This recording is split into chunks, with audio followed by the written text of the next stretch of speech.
Selamat malam Bapak Ibu Saudara sekalian, mari kita sekali lagi berdoa di hadapan Tuhan.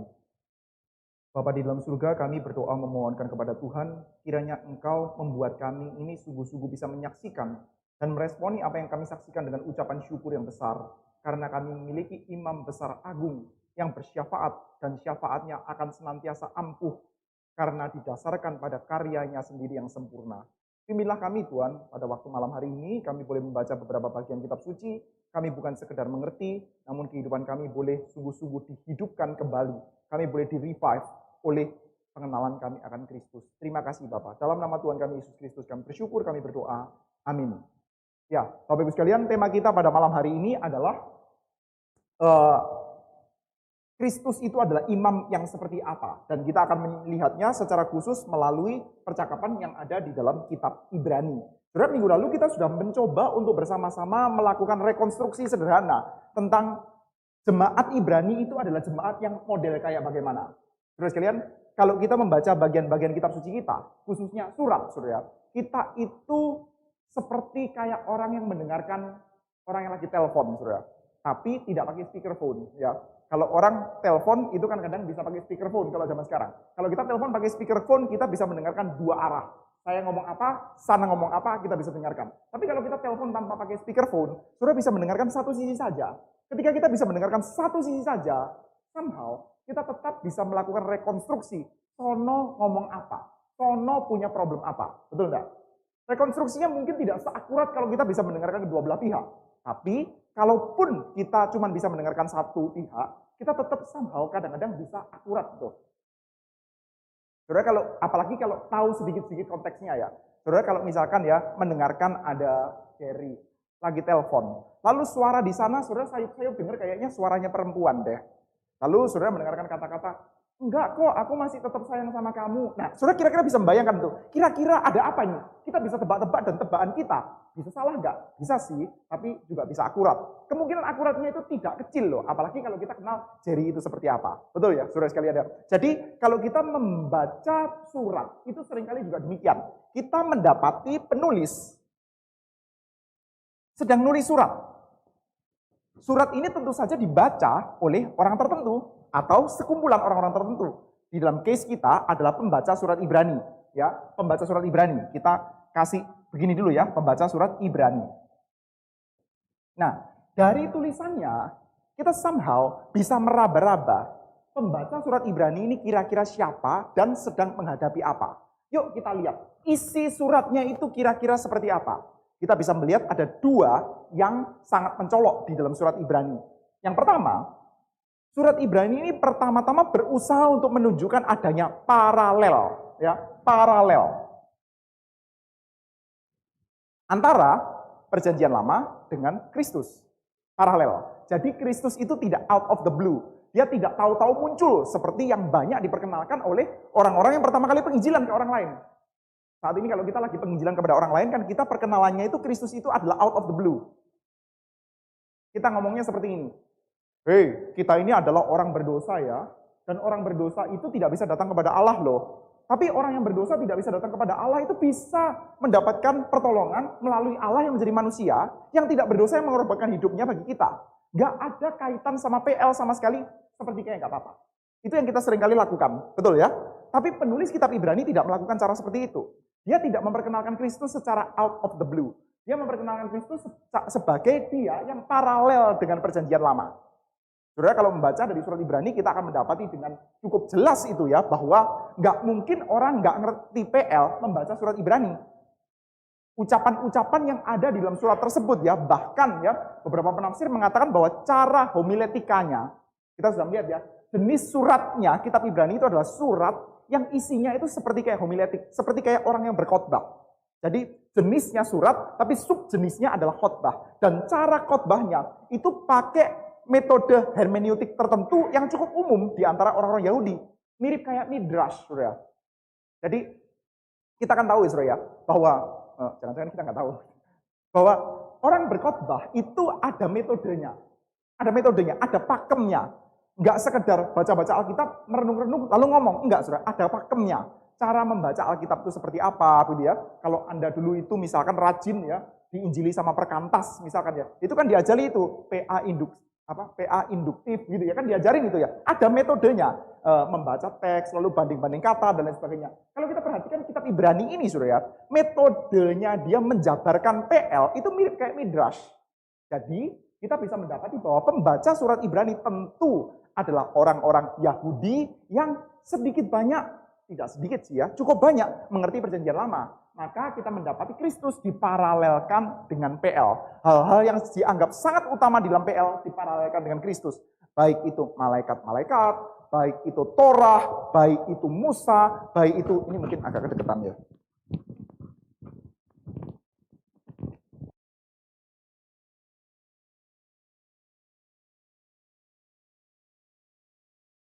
Baik itu Musa, lalu baik itu upacara kurban dan lain sebagainya, itu Kristus diparalelkan. Namun, yang kedua, penulis kitab Ibrani tidak sekedar mencoba untuk memparalelkan suratnya, memparalelkan PL dengan Kristus.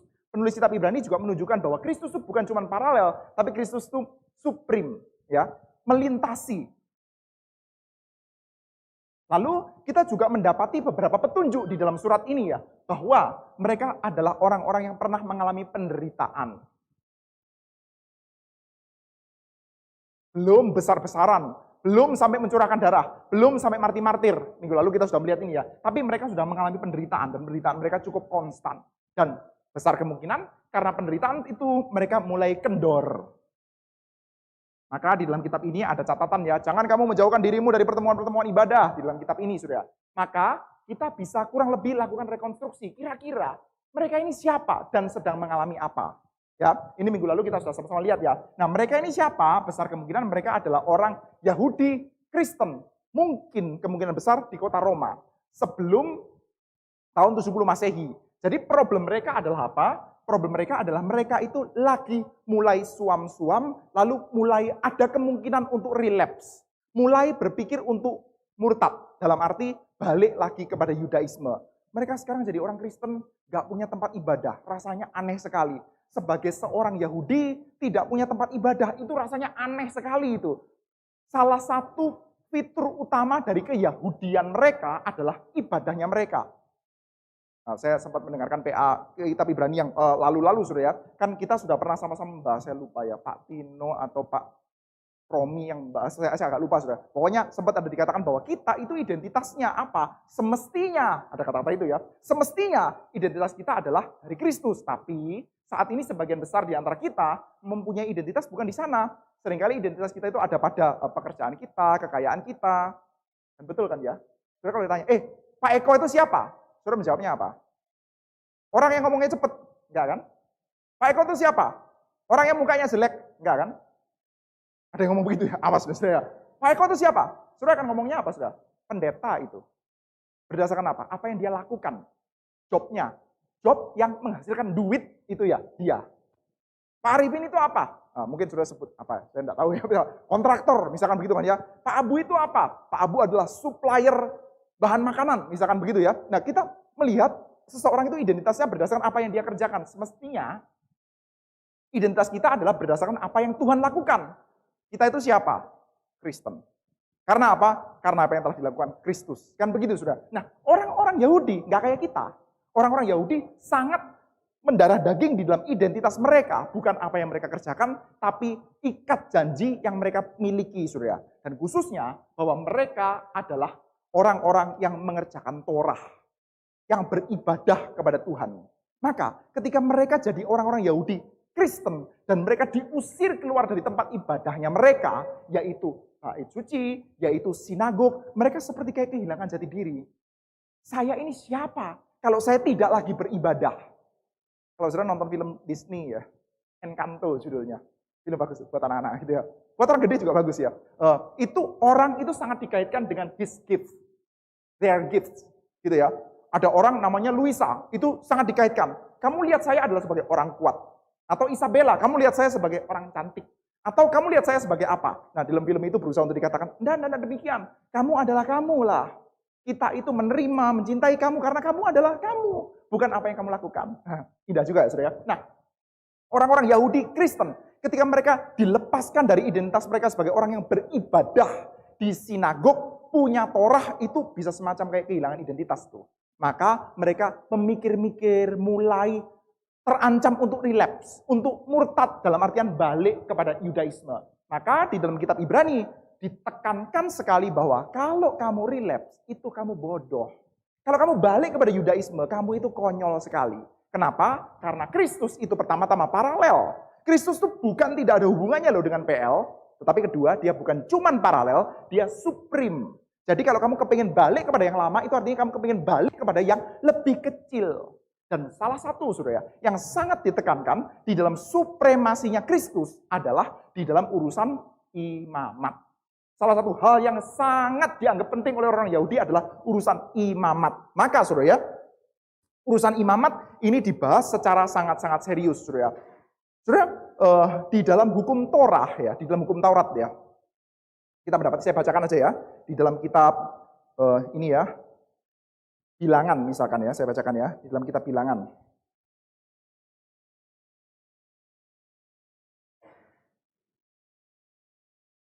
Sorry, kitab Ulangan, saya bacakan ya. Ulangan pasal 33 ayat 8. Jadi ini Torah ya, kitab Ulangan. Ini diakui sebagai kitab yang sangat otoritatif bagi semua orang Yahudi. Orang Yahudi golongan apapun, mazhab apapun, mereka mengakui Torah. Orang-orang Yahudi itu kan mazhabnya bukan cuma satu ya. Ada Saduki, ada Farisi. Tidak semua di antara mereka mengakui the whole Torah secara sama. Enggak semua. Tapi kalau kita bicara Torah, enggak semua mereka mengakui the whole PL secara otoritatifnya sama. Tapi untuk Torah semua mengakui. Mau Farisi, mau Saduki, mau orang Yahudi yang mana Qumron, mereka itu mengakui otoritas Torah. Dan di dalam Torah ya, Kejadian sampai Ulangan, saya bacakan ya, dalam kitab Ulangan pasal 33 ada catatan seperti ini. Tentang Lewi, ia berkata, biarlah Tumim dan Urimmu menjadi kepunyaan orang yang kukasihi, yang telah kucoba di masa dengan siapa engkau berbantah dekat mata air Meriba, yang berkata tentang ayahnya dan tentang ibunya, aku tidak mengindahkan mereka, ia yang tidak mau kenal saudara-saudaranya dan acuh tak acuh terhadap anak-anaknya, sebab orang-orang Lewi berpegang pada firman-Mu dan menjaga perjanjian-Mu. Menurut kitab Torah, Urim dan Tumim itu jabatan imam, saudara ya. Urim dan Tumim itu tools yang sangat penting bagi jabatan imam. Kalau zaman sekarang kita ngomongnya apa ya? Cawan perjamuan kudus, mungkin gitu kan ya. Hei, cawan perjamuan kudus jangan diserahkan kepada semua orang, serahkanlah kepada ordained minister. Nah, kira-kira begitu, saudara. Jadi kita mendapati Urim dan Tumim itu diserahkan kepada siapa? Kepada suku Lewi. Karena suku Lewi itu memandang Tuhan lebih tinggi daripada saudara-saudaranya. Jadi menurut Taurat, yang diakui otoritasnya oleh semua orang Yahudi, yang namanya imam itu harus dari suku Lewi. Menurut kitab Ulangan ya. Jadi, saudara, kita mendapati pada waktu itu, saudara, mulai muncul isu, saudara, bahwa menurut hukum Taurat, imam itu harus dilayankan oleh orang Lewi. Tetapi kalian ya, orang-orang Kristen, gak punya itu. Yesus yang kamu agung-agungkan itu definitely adalah dari keturunan Daud. Saudara, dari sini ya, kita juga bisa melakukan rekonstruksi sedikit, saudara, bahwa kemungkinan besar jemaat yang membaca surat Ibrani adalah orang-orang Kristen generasi bukan pertama. Sekali lagi ya, bukan generasi pertama. Artinya, mereka sudah lebih punya pemikiran yang develop, sehingga lebih mempertanyakan Yesus itu dari suku apa. Gini, saudara. Kalau kita perhatikan ya, di dalam Alkitab kita ya, kitab-kitab Injil kita lah. Termasuk surat-surat Paulus ya, surat-surat Paulus. Saudara boleh baca buku judulnya Echoes of Scripture in the Letters of Paul. Yang nulis adalah Richard Hayes. Di sana kita bisa melihat ya gambaran tentang surat-surat naskah-naskah perjanjian baru itu seperti apa, saudara. Nah, tapi singkatnya seperti ini, saudara. Naskah perjanjian baru kita, teks-teks perjanjian baru kita dari Matius sampai Wahyu itu yang paling awal itu kitab apa, saudara? Saudara bisa tebak enggak? Bukan Matius, saudara. Bukan Matius. Matius, Markus, Lukas, Yohanes itu adalah distrukturkan berdasarkan genre kitabnya. Tetapi, saudara, tulisan-tulisan perjanjian baru yang paling awal itu adalah surat-surat Paulus. Arguably, 1 Tesalonika atau surat Galatia. Nah, ini para scholars banyak berdebat ya. Sebetulnya yang lebih dulu adalah surat Galatia atau surat Tesalonika. Jadi, saudara, kita melihat ya, di dalam Kristen generasi pertama, mereka yang membaca surat-surat Paulus, teks saja, 1 Tesalonika, lalu kitab Galatia, tidak ada case yang coba dibangun, kenapa Yesus itu bukan dari suku Lewi? Nggak ada case itu. Kemungkinan, sekali lagi ya, di dalam very early Christianity, mereka belum mempertanyakan itu. Pertanyaannya belum muncul, pertanyaannya belum develop. Cukup umum kan ya seperti itu ya. Kalau sudah generasi kedua, generasi ketiga, pertanyaan-pertanyaannya lebih kompleks.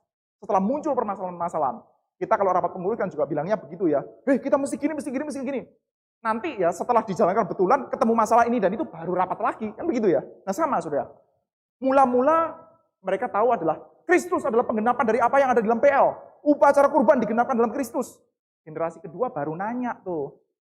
Loh, dia kan bukan orang Lewi. Generasi pertama belum banyak pertanyaan. Kalau kita membaca ya, misalkan ya di dalam Injil Markus, let's say ya. Ini probably adalah Injil yang paling awal ya. Kita sudah mendapatkan sense belum sih bahwa imamat tersebut digeser di dalam Yesus? Sudah belum? Udah mulai ada itu. Kita mendapati ya, Tuhan Yesus itu sudah mengobrak-abrik bait suci Yerusalem. Artinya, seluruh sistem upacara kurban di shutdown oleh Yesus. Dan setelah itu kita juga mendapati ya, ada ucapan, kalau kamu beriman, lalu Tuhan Yesus mengutuk pohon ara, betul ya? Tuhan Yesus mengutuk pohon ara, porongannya menjadi kering, lalu murid-muridnya mulai bertanya, kok bisa kering ya? Lalu Tuhan Yesus mengatakan, jangan heran, bukan cuma pohon ara ini, kalau kamu beriman, kamu bisa berkata kepada gunung ini, beranjaklah ke laut, maka itu akan beranjak. Saudara, itu tidak sembarangan, saudara. Ini bukan berarti kalau kita punya iman yang memindahkan gunung, artinya kita bisa masukkan gunung Semeru ke dalam laut sana, bukan. Ini bukan iman untuk pindah-pindahan gunung, saudara. Ini adalah urusan pada waktu itu, saudara. Bait suci Yerusalem itu adalah kota yang terletak di atas gunung. Jadi kalau Tuhan Yesus berkata kepada gunung ini, bukan any gunung loh ya. Tuhan Yesus nggak ngomong gunung Semeru, nggak ngomong gunung ya macam-macam, enggak, saudara. Gunung ini. Artinya di sana ada bait suci Yerusalem yang sedang dihakimi. Pohon ara menjadi kering. Karena apa? Karena tidak lagi musim. Tidak lagi musim. Kok tidak musim? Bait suci Yerusalem itu nggak punya musim harusnya.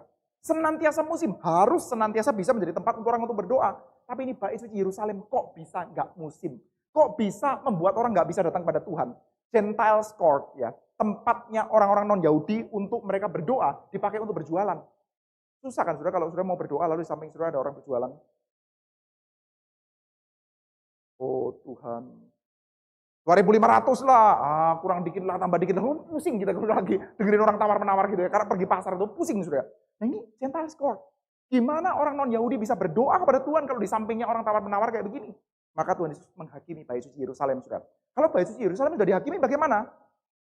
Tuhan Yesus berkata, kalau kamu berdoa dengan iman, maka Tuhan akan terima. Gimana caranya?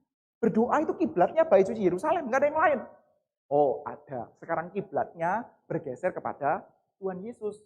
Makanya kita orang Kristen kalau berdoa ngomongnya, Bapa kami yang di sorga, ditutupnya senantiasa dengan dalam nama Tuhan Yesus. Itu kiblat kita.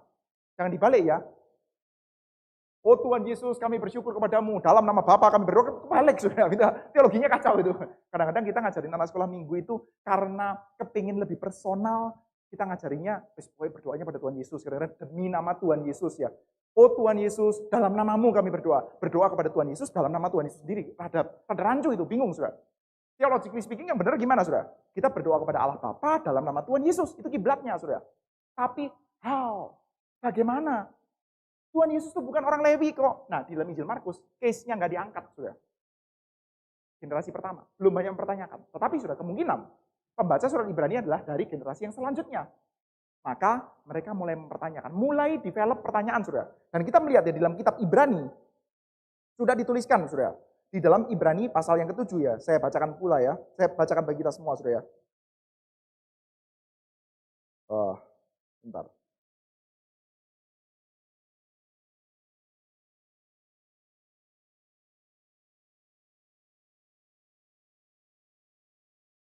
Saya bacakan ya. Sebab telah diketahui semua orang bahwa Tuhan kita berasal dari suku Yehuda dan melalui suku itu, mengenai suku itu, Musa tidak pernah mengatakan sesuatu apapun tentang imam-imam. Problemnya udah muncul tuh. Jadi dari Ibrani pasal 7 ayat 14 ya. Pasal 7 ayat 14. Problem ini perlu untuk dijawab. Oke, kamu mengatakan Yesus itu adalah raja. Oke deh, kita percaya ya. Yesus keturunan Daud. Oke deh, kita percaya ya. Tapi gimana? Kita itu gimana pun juga butuh upacara kurban. Gimana pun juga kita butuh untuk beribadah kepada Tuhan. Kita butuh imam gimana-gimana. Terus gimana? Tuhanmu itu adalah dari suku Yehuda, bukan suku Lewi. Gimana cara menyelesaikan problem ini? Nah, ini adalah permasalahan yang sangat serius, saudara. Saudara dari sini ya, kita mungkin bisa refleksi sedikit, saudara. Kadang-kadang kalau kita itu pergi penginjilan ya, sekali lagi ya, pakai metode EE. Saya bukan mau menjelek-jelekan EE ya. Di Malang itu saya sampai mengundang orangnya EE untuk melakukan training penginjilan, saudara. Jadi saya tidak ada problem dengan EE, saya pun juga sering pakai, saudara, ketemu sama orang, saudara. Tapi kita mesti lihat, saudara, bahwa kita tidak bisa betul-betul terlalu melakukan simplifikasi seperti itu. Enggak bisa semudah itu. Ya pokoknya Allah menjadi manusia, generik saja. Allah jadi manusia, tidak berdosa, mati, menghapuskan dosa kita, semuanya beres. Enggak bisa, saudara. Yesus itu tidak boleh berasal dari suku Hokian, misalkan, enggak bisa, saudara. Gak boleh orang Arab, gak boleh orang Hokian, gak boleh orang mana-mana, saudara. Dia harus orang Yahudi, harus keturunan Daud. Itu yang coba case-nya dibangun oleh kitab suci kita, saudara. Dan di dalam bagian ini, saudara, tidak suku Lewi pun itu jadi problem, saudara. Harus diselesaikan. Kalau betul kamu mengatakan bahwa di dalam Yesus itu cukup, kalau betul kita tidak perlu relapse kepada Yudaisme, maka jawablah permasalahan ini. Bagaimana kita bisa punya imam di dalam Yesus, padahal dia adalah suku Lewi. Di dalam perjanjian lama ada nggak persedennya? Boleh coba dicari. Kalau sekaligus imam, sekaligus nabi, ada persedennya enggak? Ada. Yeskiel itu adalah imam. Anaknya Busi ya, Yeskiel bin Busi itu imam. Dari keturunan imam, dia akan menjadi imam dan dia juga menjadi nabi. Ada persedennya, imam dan nabi. Lalu saudara, kita mendapati Yeremia, anak seorang imam di Anatot, saudara, dia juga akan menjadi imam. Imam dan nabi, bisa jadi satu. Tapi sekaligus raja, sekaligus imam, itu siapa saudara? Gak bisa, secara jalur keturunan itu tidak memungkinkan. Yang satu kudu, ya, yang satu harus dari suku Lewi, sementara raja itu harus dari suku Yehuda. Case yang dibangun oleh tentu saja ya Davidic descendants ya. Kalau Israel Utara nggak mau membangun case raja harus dari suku Yehuda, karena mereka kagak, itu dia kerajaan Yehuda kan ya. Jadi kita mendapati saudara. Sekarang kalau mau menjawab dari Alkitab, jawab dari mana? Di dalam PL nggak ada loh raja yang sekaligus imam. Terus gimana? Persedennya harus diselesaikan, saudara. Nah, di sini kita mendapati, saudara, penulis kitab Ibrani berusaha untuk membangun argumennya dari catatan yang tidak banyak di dalam perjanjian lama, yaitu tentang Melkisedek.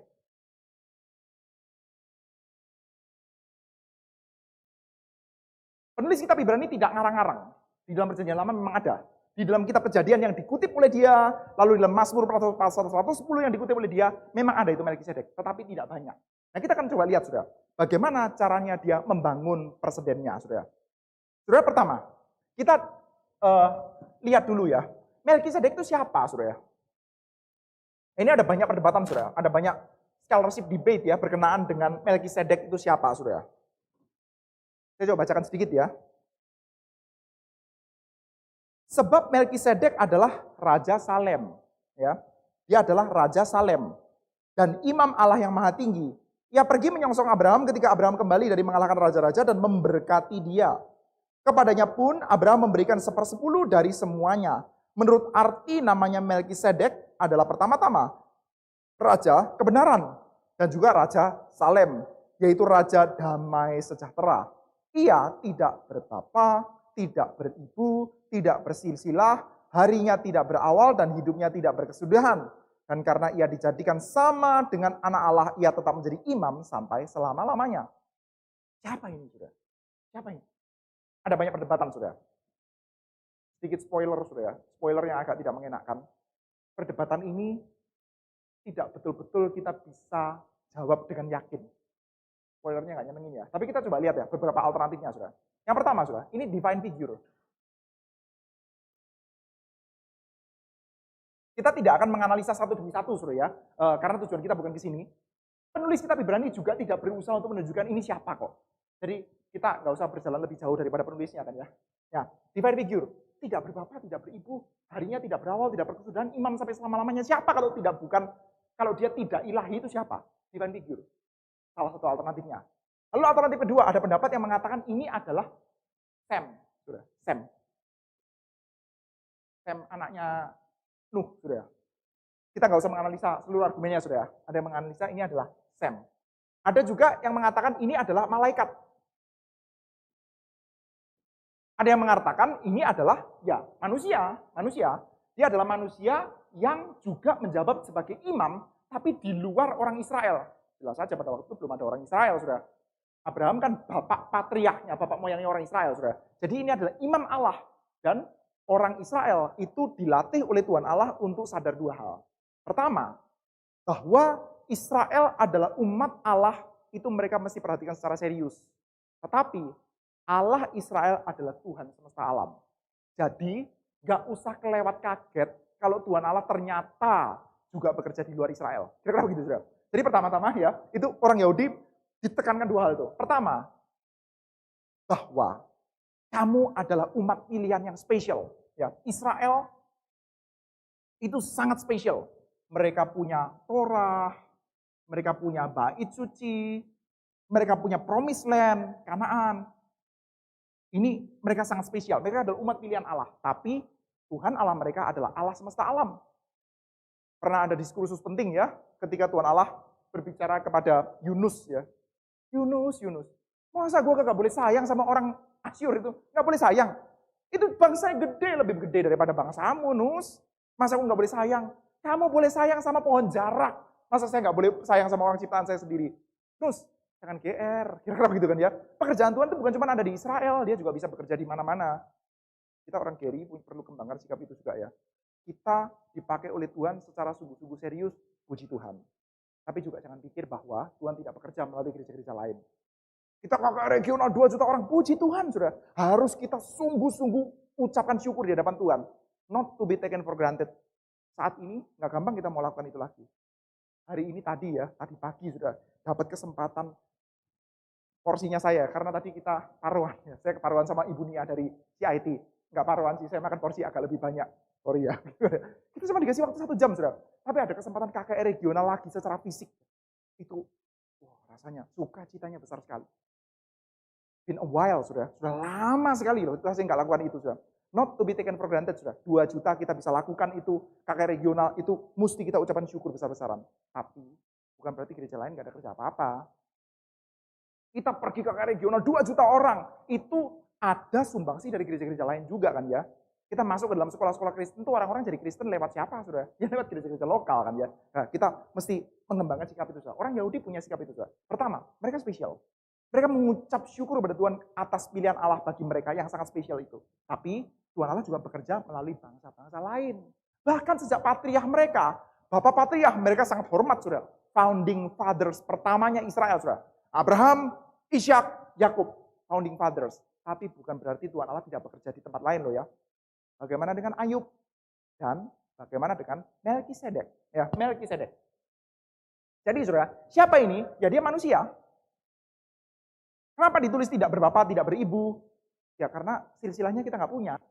Kita nggak punya catatannya aja. Juga dia ini bukan alien sudah, bukan Thor ya, bukan kayak Mr. Bean jeblok jatuh dari langit, bukan. Ya manusia biasa, tetapi kita nggak punya silsilahnya. Kita nggak tahu orang tuanya siapa, kita nggak tahu anaknya siapa, kita nggak tahu silsilahnya seperti apa, kita nggak tahu asal muasalnya dia dari mana, orang dari mana kita juga nggak tahu. Tapi kita tahu dia adalah Raja Salem. Raja Salem. Ada tradisi yang mengaitkan Salem ini dengan Yerusalem, tapi argumennya kurang kuat, saudara. Kemungkinan Salem ini Sikem, saudara. Tapi kita nggak akan bahas itu, saudara. Jadi ini adalah manusia. Mirip seperti kayak, kalau saudara pernah dengar ya, Elia itu siapa, saudara? Bapaknya Elia siapa? Elia orang Tisbe itu. Ya, orang Tisbe. Kita nggak terlalu punya silsilahnya. Nggak ketahuan, saudara. Jadi ya, begitu, saudara. Manusia, Raja Salem. Well, kalau saudara tanya sama saya, saya cenderung untuk opsi nomor 4. Tapi saya tidak memegang teguh die hard gitu ya, opsi nomor 4 ini. Enggak, saudara. Saudara juga saya sarankan nggak perlu terlalu memegang teguh satu bagian, karena Kitab Ibrani tidak berusaha untuk membangun case tentang Melkisedek ini siapa. Yang coba untuk dibangun habis-habisan oleh penulis surat Ibrani adalah bahwa melalui Melkisedek ini kita punya preseden loh, bahwa ada imam Allah yang maha tinggi dan sekaligus raja. Ada imam Allah yang maha tinggi dan sekaligus raja. Dia sekaligus adalah Raja Salem, dia adalah imam Allah yang maha tinggi. Jadi, menurut Torah, memang imam itu berasal dari suku Lewi, yes. Tetapi ada presiden, yaitu bahwa ada imam yang juga adalah raja dan dia tidak berbapak, tidak beribu, tidak punya keturunan. Catatannya kita nggak tahu, artinya imamatnya dia tidak melalui jalur keturunan. Nah ini penting, saudara. Di sini kan imamatnya melalui jalur keturunan suku Lewi. Di sini, saudara, ada imam yang bisa diperoleh tidak melalui jalur keturunan. Jadi dari sini kita juga bisa mendapatkan semacam kayak cara menjawab ya. Yaitu bahwa gimana nih Yesus? Dia bukan orang Lewi loh. Ingat ya, ada di dalam zaman bapa leluhurmu orang-orang Israel, pernah ada imam yang memperoleh jabatan imam itu secara kekal. Tidak diturunkan dan tidak menerima warisan, tapi secara kekal. Ada imam yang seperti itu. Dan imam itu juga adalah raja. Nah itu saudara yang coba untuk dikembangkan saudara. Saudara mungkin saya berhenti dulu sebentar sampai di sini. Ada yang memberikan pertanyaan atau tanggapan? 15 detik saudara ya.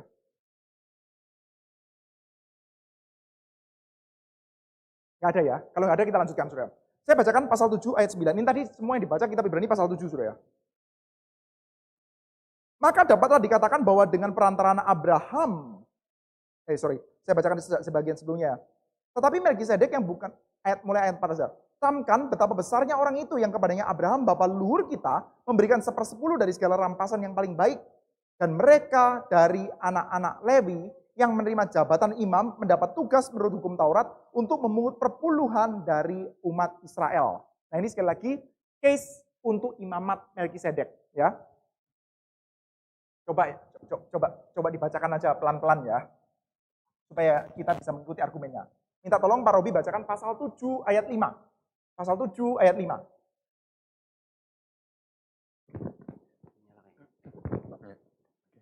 Baik, Ibrani 7 ayat yang ke-5. Dan mereka dari anak-anak Lewi yang menerima jabatan imam mendapat tugas menurut hukum Taurat untuk memungut persepuluhan dari umat Israel, yaitu dari saudara-saudara mereka. Sudah, dari situ aja. Jadi ya, Lewi memegang jabatan imam, memungut perpuluhan. Ayat 4. Ayat 4, camkanlah betapa besarnya orang itu yang kepadanya Abraham, bapa leluhur kita, memberikan 1/10 dari segala rampasan yang paling baik. Ya, Melkisedek, orang itu, yang gede itu ya. Bapak kita Abraham memberikan perpuluhan. Artinya, perpuluhan itu harusnya diberikan kepada imam. Imam. Ya, Melkisedek itu imam. Seperti halnya orang-orang Lewi yang adalah imam menerima perpuluhan, Melkisedek menerima perpuluhan, maka dia adalah imam. Betul ya? Yaitu argumentasinya. Selanjutnya, saudara, kita juga diajak untuk melihat ya bahwa imam ini adalah imam yang superior. Imam ini adalah imam yang lebih besar. Coba dibacakan ayat yang ke 7 sampai 9. Pak Robi terus ya. Memang tidak dapat disangkal bahwa yang lebih rendah diberkati oleh yang lebih tinggi. Dan di sini manusia-manusia fana menerima persepuluhan. Dan di sana ia yang tentang dia diberi kesaksian bahwa ia hidup. Maka dapatlah dikatakan bahwa dengan perantaraan Abraham dipungut juga persepuluhan dari Lewi yang berhak menerima persepuluhan. Sebab ia masih berada dalam tubuh bapa leluhurnya ketika Melkisedek menyongsong bapa leluhurnya itu. Oke, sudah lihat ya argumentasinya ya. By the way, sudah lihat gak sih? Ini kan jelas ya. Gini. Lewi ini ya, kita bangun case-nya dari Lewi. Karena pikirannya mereka kan Lewi, Harun, gitu kan ya. Lewi, itu penting sekali ya. Lewi. Lewi ini kan punya tugas untuk apa? Imam. Waktu itu sempat dibahas sama siapa, Pak Tino kalau tidak salah ya. Imam itu punya tugas apa? Mendoakan, upacara kurban, memberkati. Gitu ya. Yang memberikan berkat lebih tinggi daripada yang diberkati. Yang diberkati siapa? Umat. Lewi ini memberikan berkat. Yang diberkati adalah umat. Yang memberkati lebih tinggi daripada yang diberkati. Umat memberikan perpuluhan. Jelas ya, ini ya. Lewi lebih tinggi memberikan doa berkat. Diajarin tuh di dalam kitab bilangan. Ya, saya senantiasa kalau doa berkat seperti itu. Mohon maaf, kemarin minggu itu file not found, sudah. Bisa kata-kata kasih karunia-nya hilang itu. File not found, file not found. Pertama kali sudah dari seluruh doa berkat yang saya lakukan. Doa berkat lupa pernah saya gitu kan ya. Lupa memberikan doa berkatnya, tapi apa formulasinya lupa itu, file not found itu nggak tahu kenapa itu. Padahal tidur cukup, persiapan cukup sudah. Itu adalah salah satu teks yang paling mengena di hati saya, bisa lupa tuh. Itu apa? Mungkin mulai agak menua sudah. Ini sudah. Lewi memberikan berkat. Dia yang lebih tinggi memberikan berkat umat yang lebih rendah, dan umat memberikan perpuluhan.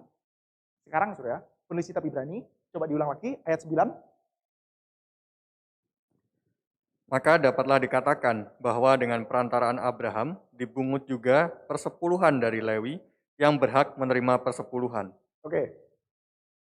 Ya, Lewi itu berhak menerima perpuluhan, tapi ingat ya, Lewi itu adalah di dalam kandungannya Abraham. Pada waktu Lewi belum lahir, ya kan? Ayat 9 saya bacakan ya. Sebab ayat 10, sebab ia masih berada dalam tubuh bapa leluhurnya ketika Melkisedek mengunjung bapa leluhurnya itu. Ayat 9 dan 10. Maka dapat dikatakan bahwa dengan perantaraan Abraham dipungut juga perpuluhan dari Lewi yang berhak menerima perpuluhan. Sebab ia masih berada dalam tubuh bapa leluhurnya ketika Melkisedek menyongsong bapa leluhurnya itu. Jadi kita tahu ya, Abraham, Melkisedek. Siapa memberkati siapa? Melkisedek memberkati Abraham. Siapa berikan perpuluhan kepada siapa? Abraham berikan perpuluhan kepada Melkisedek. Jadi Melkisedek lebih gede. Nah, dikatakan juga Lewi even lebih kecil lagi. Lewi itu juga ikut memberikan perpuluhan kepada Melkisedek. Ayat 9 ya, ayat 9 ya. Maka dapat dikatakan bahwa dengan perantaraan Abraham, melalui Abraham ya, perantaraan Abraham dipungut perpuluhan juga dari Lewi. Lewi itu padahal berhak menerima perpuluhan. Sebab ia masih berada dalam tubuh bapa leluhurnya ketika Melkisedek menyongsong bapa leluhurnya itu. Lewi masih berada dalam tubuh bapa leluhurnya. Belum lahir, Abraham belum melahirkan Ishak, Ishak belum melahirkan Yakub, Yakub belum melahirkan Lewi, belum melahirkan 12 suku itu. Lewi ada di sini. Jadi bisa dikatakan ya, menurut penulis kitab Ibrani, Lewi ini ikut diberkati oleh Melkisedek. Lewi ini ikut memberikan perpuluhan. Artinya Melkisedek itu lebih besar imamatnya, lebih ampuh imamatnya daripada imamatnya Lewi, daripada Harun, lebih bawah lagi daripada Lewi. Sampai di sini sudah cukup jelas ya. Artinya yang saya ingin tekankan adalah penulis kitab Ibrani berusaha untuk build a case bahwa oke, Yesus adalah imam dari suku Yehuda, tapi dia sekaligus adalah imam, dan dia adalah imam yang lebih besar daripada imamat yang mereka akui di dalam Taurat mereka. Karena apa? Karena sudah pernah ada presiden sebelumnya. Dan kutipan dari Markus pasal 10 dikatakan, sebab tentang dia diberi kesaksian, engkau adalah imam untuk selama-lamanya menurut peraturan Melkisedek. Mazmur 110. Enggak ada. Mazmur 110 ayat 4 ya. Ini ya. Jadi sampai di sini penulis kitab Ibrani saya pikir sudah menguraikan secara cukup meyakinkan bahwa Yesus ini adalah dia yang dengan sah sekaligus raja yang walau adalah orang Yahudi boleh menjadi imam. Imamnya dia bukan secondary, bukan second class. Kita nggak perlu pakai kata walau. Walau orang Yahudi, walau orang Yehuda, nggak usah pakai walau. Walau itu seperti kayak agak lebih rendah. Yesus adalah orang Yahudi, suku Yehuda, dia adalah raja, dan dia adalah imam yang lebih genep. Karena apa? Karena menurut peraturan Melkisedek yang lebih besar. Case-nya cukup jelas ya, sampai di sini ya. Sampai di sini cukup jelas. Oke, kalau kita sudah cukup jelas, kita akan coba untuk lihat saudara ya, sebetulnya ya, superioritasnya di mana. Kalau sampai di sini kan kita cuma bisa melihat ya, oke, dia sah. Dia lebih besar, oke, dia sah, dia lebih besar. Sah dan lebih besarnya itu sekarang ada di mana? Lebih besarnya itu ada di mana, saudara? Yuk kita coba untuk banding sedikit, saudara, dengan imamatnya Lewi itu seperti apa. Sehingga kita bisa melihat apa yang kita punya di dalam Yesus. What a priest we have in Jesus. Apa yang kita miliki dalam Yesus. Saudara, asal muasalnya Lewi itu menjadi imam, itu seperti apa, saudara? Kita tahu ya, saudara. Lewi ketika menjadi imam, itu yang terjadi adalah Israel ya, dari Dan sampai Beersheba. 12 suku Israel ini ya, mereka itu tanahnya dibagi-bagi. Betul ya? Bagian ini untuk suku Ruben di sebelah timurnya Sungai Yordan ya, Transjordan. Suku Ruben, suku Manasye yang setengah itu, lalu suku Gad, lalu suku-suku yang lain itu semuanya mendapat porsi tanah. Tapi ada satu suku saja yang tidak menerima tanah, yaitu suku Lewi. Plus suku Simeon. Suku Simeon itu terima tanah, tapi tanahnya di dalam tanahnya orang Yehuda, di scattered di dalam daerahnya orang Yehuda. Tapi kita mendapati sudah dari semua suku mereka punya bagian tanah warisan. Khusus orang Lewi nggak punya tanah warisan. Nah, orang Lewi nggak punya tanah warisan, mereka ada di mana? Mereka diberikan oleh Tuhan Allah kota-kota di antara seluruh tanahnya orang Israel. Mereka nggak punya tanah, tapi mereka dikasih kota-kota yang tersebar. Jadi misalkan ya, ini wilayahnya suku Yehuda. Mereka punya kota untuk Lewi. Tapi tanahnya siapa? Tanahnya Yehuda.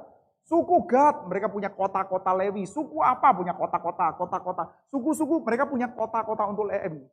Jadi orang Lewi tidak terkumpul di dalam satu tempat, tapi tersebar dalam kota-kota di seluruh Israel. Kenapa? Supaya mereka bisa melayankan tugas imamat mereka bagi seluruh Israel. Scatter. Ya, mereka itu scatter. Tersebar. Tidak tersentral di satu tempat, tapi mereka tersebar. Supaya mereka bisa melayankan tugas imamat mereka. Nah, kita akan coba untuk lihat. Suku Lewi ini ya, scattered. Karena apa? Ya jelas, supaya mereka bisa melayani sebagai imam. Yes. Tapi ada sejarah yang lebih panjang, saudara. Saudara, saya akan coba ajak kita untuk melihat beberapa bagian di dalam bagian kitab suci kita, saudara. Yang pertama, kita coba lihat. Nggak usah sampai mendetail ya, saudara. Judulnya aja. Yuk kita sama-sama lihat dari Kejadian. Pasal yang ke-37.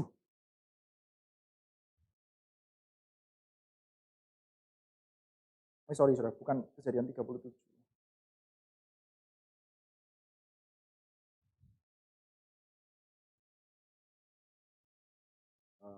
Sebentar. 34, sorry. Kejadian pasal 34. Judulnya adalah Dina dan Sikem. Kita tahu ya, Dina dan Sikem. Dina itu siapa, saudara? Dina itu adalah anaknya Yakub. Yakub punya 12 anak laki-laki ya. Subur banget orang ini, saudara. Yakub. Iya, tapi dari beberapa istri kan, berbeda-beda kan ya. Masih kalah sama tahun Word masih kalah. Dari satu istri loh ya, mamanya ya.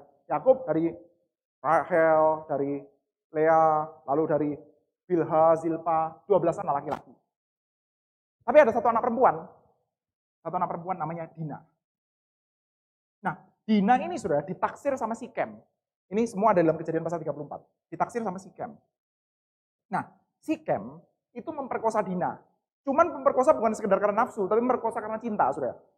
Pada waktu itu kan hubungan seks di luar nikah itu tidak dianggap seperti perzinahan, tidak sama.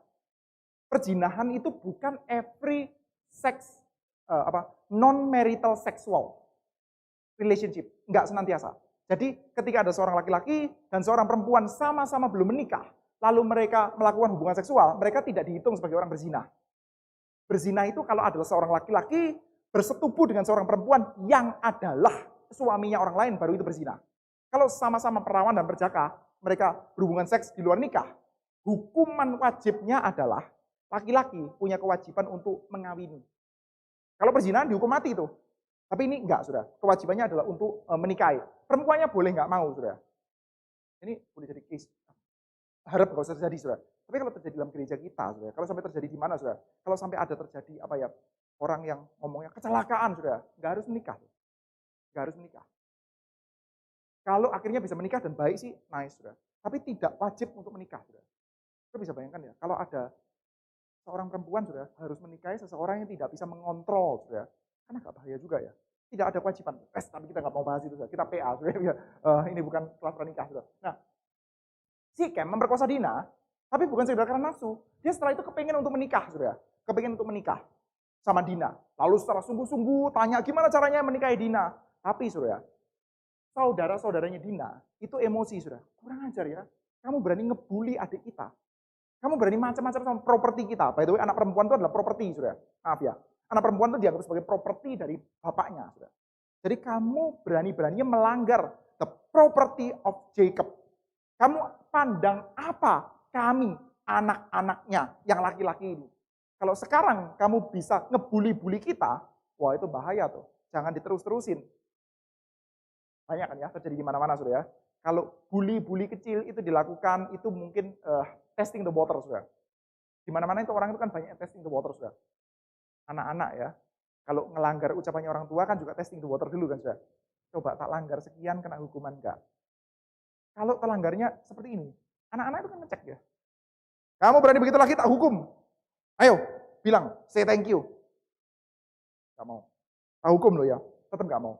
Gitu kan ya. Coba dicek gitu. Sampai di sebagian apa, menghukumnya seperti apa, sesakit apa, baru ya itu nanti kuat-kuatan seperti itu, saudara. Bully juga seperti itu. Ini tanah di dalam GRI Malang dulu pernah ada case, saudara. Di sini sih enggak, saudara. Pada waktu itu gereja kita di dalam GRI Malang itu depan ini seringkali rame, stadion depan tuh. Kadang-kadang ada kegiatan-kegiatan apa, jualan, bazar dan sebagainya. Pernah ada satu orang pedagang masuk sudah ke dalam halaman. Jualan balon atau apa, petasan atau apa gitu. Satu pedagang lama ada banyak sudah. Terus suatu kali sudah kita punya kayak yang jaga itu poster atau apa gitu, seperti datang ke sana. Nggak boleh lo jualan di sini. Wow, mereka ngamuknya lebih kenceng tuh. Jadi mereka yang punya tuh sekarang halamannya kan begitu sudah. Pelan-pelan.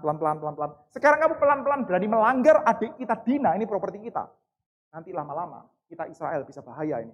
Maka mereka marah. Gak boleh terjadi seperti ini.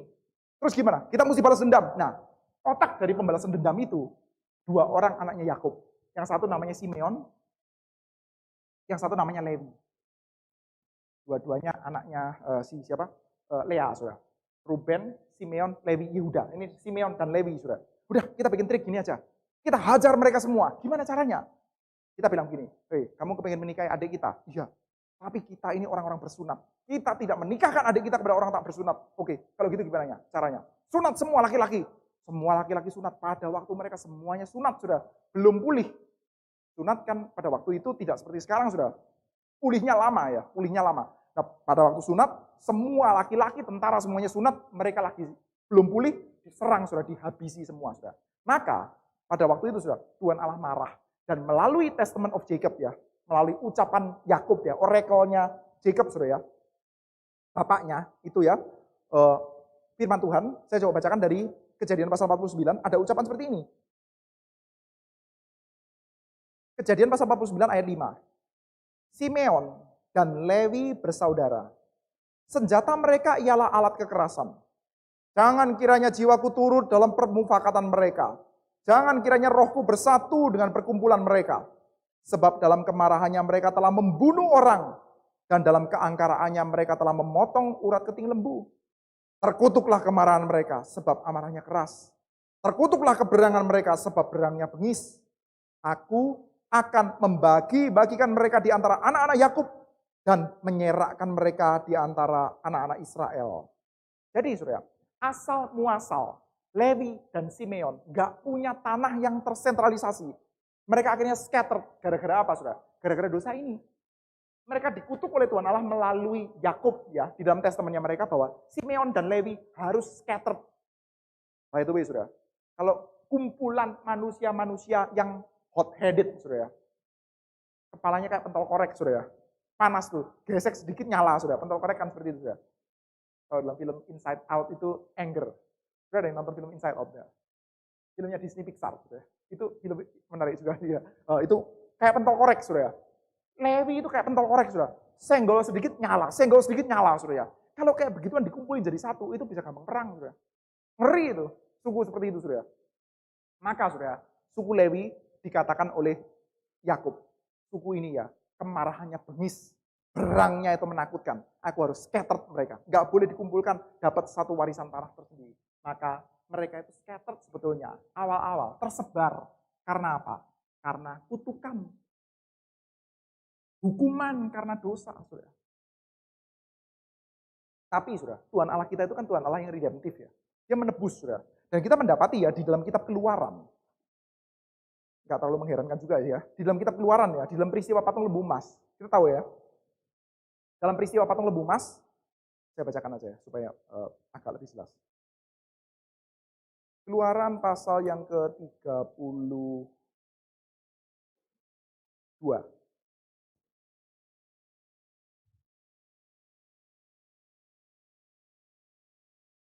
Saya bacakan Keluaran pasal 32.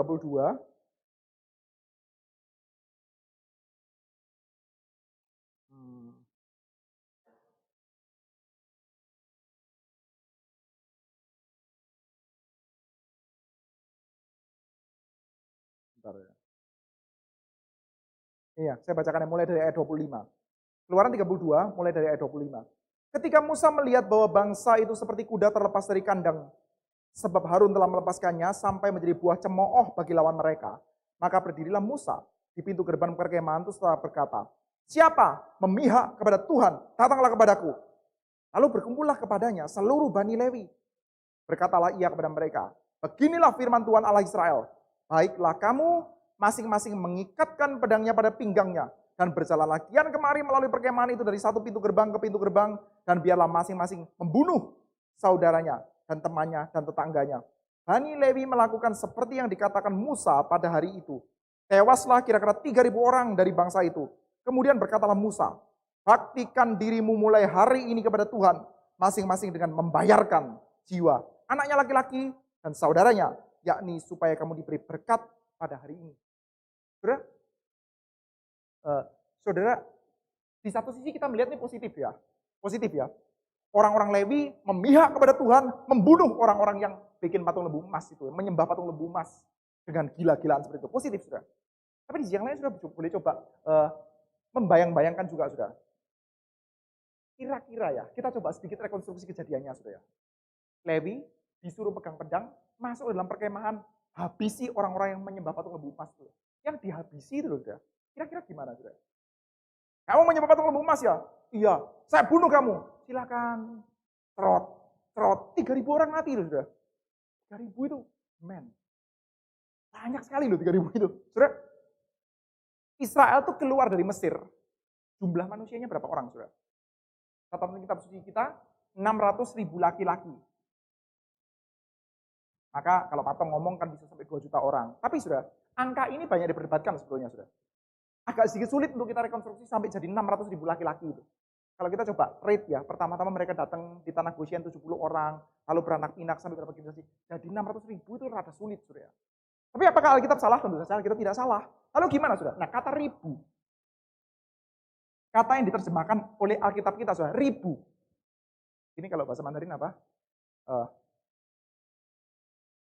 Apa ya? Jen ya. Ya itu ya. Ribu. Nolnya 3. Kalau one itu nolnya 4 ya. Ribu nolnya 3. Nah kata ribu, ini dalam bahasa Ibrani juga artinya itu kumpulan.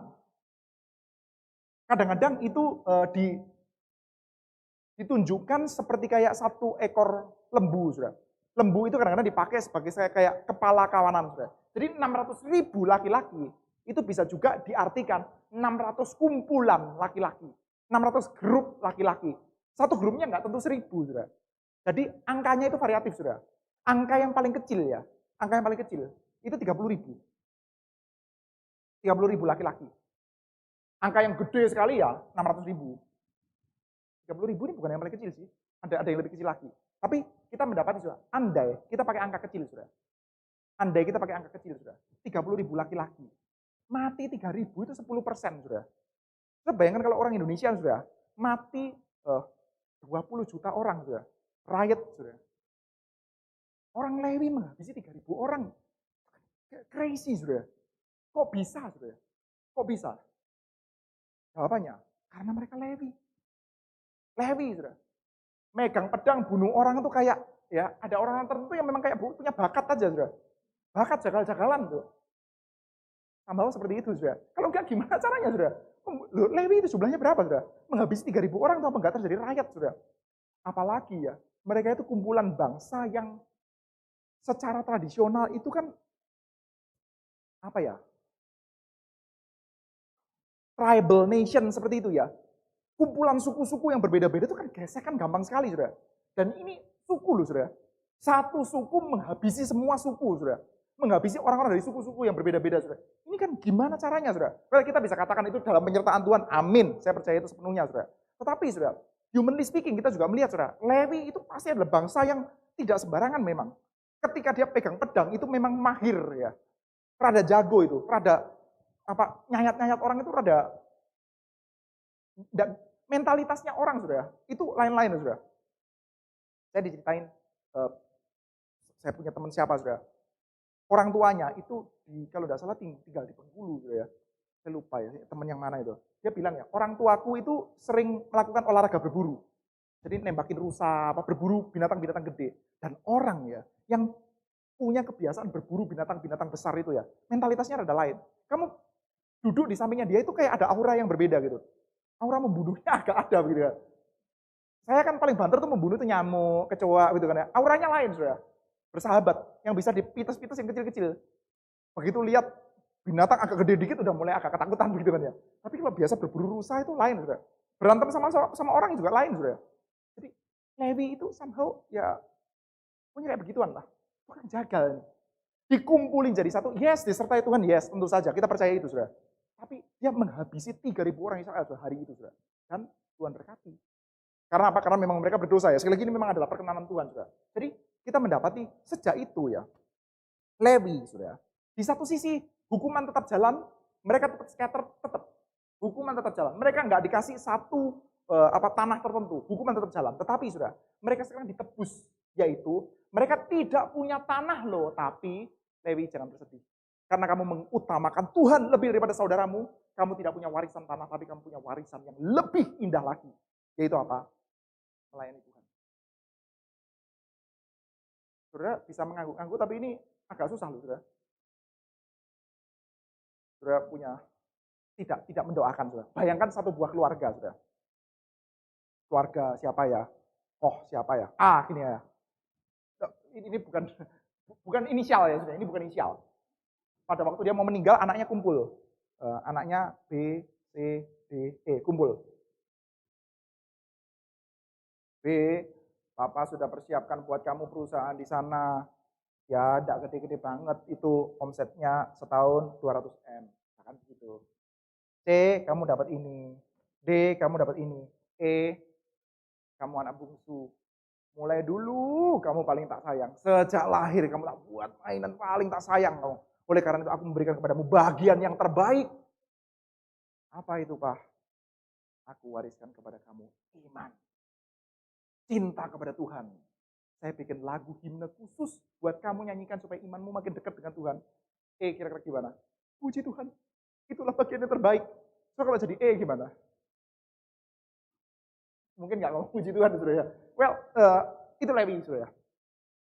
Diberikan bagian yang terbaik oleh Tuhan Allah, yaitu apa? Kamu tidak punya tanah warisan, tetapi kamu bagian warisanmu adalah diri Tuhan sendiri, melayani Tuhan. Puji Tuhan, saudara. Lalu mereka scatter, saudara. Lalu ketika mereka scatter ini, saudara, mereka akan melakukan apa? Tugas imamat. Yang mana tugas imamat mereka terutama berhubungan sama apa, saudara? Lagi-lagi berhubungan sama jagal-jagalan, saudara. Cuman yang dijagal bukan lagi orang. Mereka jagal-jagalan masih tetap pegang pisau, saudara. Upacara kurban, saudara. Pelecetan darah di mana-mana, saudara. Orang-orang Lewi bukan orang-orang kayak perempuan-perempuan remaja abad 21, saudara. Lihat darah sedikit pingsan. Apa itu? Enggak, saudara. Mereka biasa sekali lihat darah ceprot, darah muncrat-muncrat itu kayaknya agak biasa, saudara. Itu sudah my daily living, saudara. Lewi, saudara. Scatter, berdarah-darah.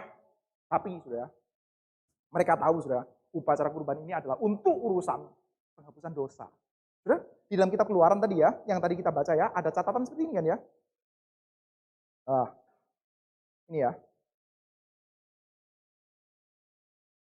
Kemudian berkatalah Musa, baktikanlah dirimu mulai hari ini kepada Tuhan masing-masing dengan membayarkan jiwa anaknya laki-laki dan saudaranya.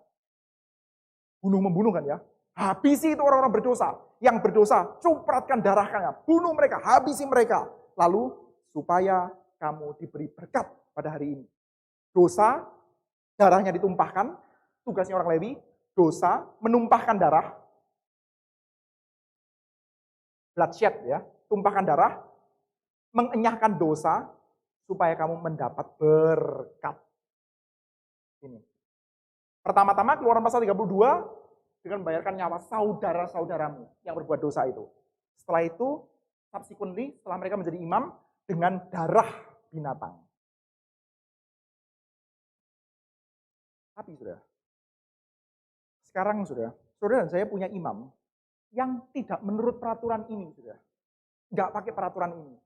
Imam yang pakai peraturan yang lain, nggak pakai jalur keturunan, tapi dia pakai jalur Melkisedek. Seperti halnya Melkisedek, dia adalah imam yang kekal, nggak perlu disuksesi dan tidak menerima dari warisan. Presidennya seperti Melkisedek, tetapi dia ini lebih lagi. Karena apa? Karena dia adalah the real priest. Lewi, imam-imam, ketika masih dalam Abraham, memberikan perpuluhan untuk Melkisedek yang adalah imam yang sejati. Dan imam itu sudah dikatakan seperti ini ya. Saya bacakan. Imam kita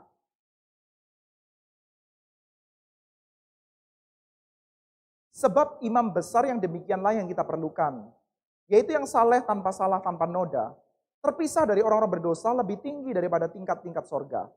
Tidak seperti imam besar lain yang setiap hari harus mempersembahkan korban untuk dosanya sendiri. Dan sudah itu barulah untuk dosa umatnya. Sebab hal itu telah dilakukannya satu kali untuk selama-lamanya ketika kita mempersembahkan dirinya sendiri sebagai korban. Gak seperti Lewi loh. Gak pakai upacara ciprat-cipratan, menumpahkan darah saudaranya. Gak seperti kayak yang lain, yang asal muasalnya karena dosa. Enggak. Tapi imam yang ini ada bloodshed-nya, ada sih. Ada pertumpahan darahnya, ada sih. Cuman pertumpahan darahnya satu kali. Pertumpahan darahnya adalah darahnya dia sendiri. Itu surprising. Seperti kayak nonton film ada plot twist-nya. Sudah di ujungnya kita kaget. Oh oke. Yesus lebih dari Melkisedek? Iya. Yesus lebih daripada imamat Lewi? Iya. Maka dengan jawaban ini kita mendapati bahwa para pembaca surat Ibrani diajak untuk melihat. Kamu mau balik kepada perjanjian lama? Kamu mau balik kepada Yudaisme? Mau relapse? Mau murtad kepada Yudaisme? Yuk pikir ulang. Kamu bangga kepada imamatmu? Yes, imamatmu memang glorious. Memang melalui pertumpahan darah baru ada pengampunan dosa. Tapi coba cek, asal muasalnya itu dari mana? Asal muasalnya karena dosa. Dan pertumpahan darahnya seperti itu. Sekarang kamu punya imam yang menurut peraturan Melkisedek, dia tidak pernah berdosa, tapi dia mencurahkan darahnya sendiri untuk kita, orang-orang berdosa. Ada bloodshed? Ada. Tetapi bloodshed dirinya sendiri bagi orang-orang berdosa. Bukankah kamu mempunyai imamat yang jauh lebih kukuh daripada yang dimiliki dalam perjanjian lama?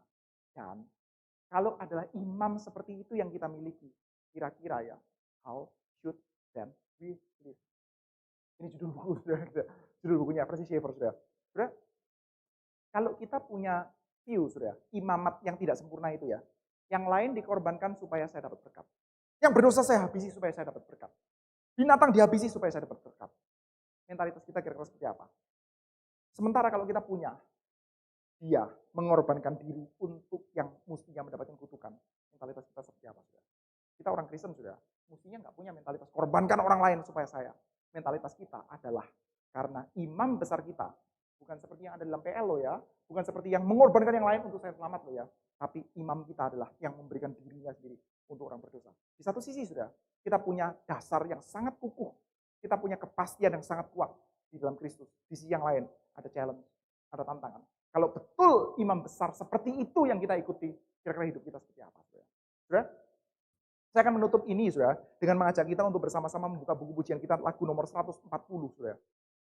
Lagu nomor 140. Before the throne of God above. Tadi kita menyanyikan lagu apa? Tadi lagunya apa Sebelumnya ini lagunya apa ya? Saya agak lupa Ada kata-kata, bila nanti namaku dipanggil, aku sudah siap gitu ya. Hamba yang setiawan, ya mari masuklah. Kok bisa yakin banget Apa yang membuat kita yakin banget?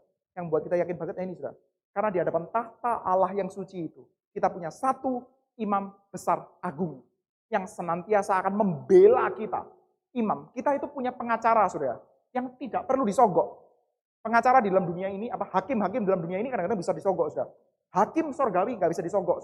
Tapi hakim sorgawi itu bisa mengikuti pengacara yang paling top. Dan pengacara yang paling top, paling kondang itu adalah Yesus Kristus yang menjadi pembela kita. Dia akan menjadi imam, menjadi pembela. Dikatakan saudara, dia adalah punya perfectly a great high priest whose name is love, whoever lives and pleads for me. Dia hidup untuk terus bersyafaat bagi saya. Lalu ada kata-kata ini, my name is graven on his hands. My name is written on his heart. Saudara, kita bayangkan, saudara, Yesus Kristus itu punya tato, saudara. Tatonya apa, saudara? Tatonya adalah nama kita, saudara. Di dalam hatinya dia ada tato, saudara. Graven, saudara. Ada pahatan nama, saudara. Saudara, tato itu kan abadi, saudara. Kekal, saudara. Ya, kecuali kalau saudara lakukan effort yang gede banget. Jadi orang kalau mau tato itu biasanya nggak sembarangan, saudara. Ada orang mau pacaran ya, pakai tato namanya pacar kita, saudara. Tunggu dulu, ntar kawin atau putus nih ya, gitu kan. Kita masih agak ragu-ragu kan ya. Kalau udah kawin tunggu dulu, ntar kalau nyebelin ya, ada namanya dia terus itu gue sebel gitu kan ya. Tunggu dulu, saudara. Tapi Yesus, saudara, tahu manusia-manusia seperti Anda dan saya yang model beginian, saudara. Dia mau pakai tato, saudara, yang forever. My name is graven on his hand. Gravennya pakai kayu salib, saudara. Dan my name is written on his heart. Saya mengajak kita untuk bersama-sama, saudara, menghayati kata-katanya dan dengan segala ucapan syukur kita mengakui dan mensyukuri, saudara, before the throne of God above, di hadapan tata Allah di atas sana, kita senantiasa punya pembela yang strong dan senantiasa punya case yang diajukan di hadapan Allah Bapa yang sempurna itu.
Satan tempts,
Christ my Savior.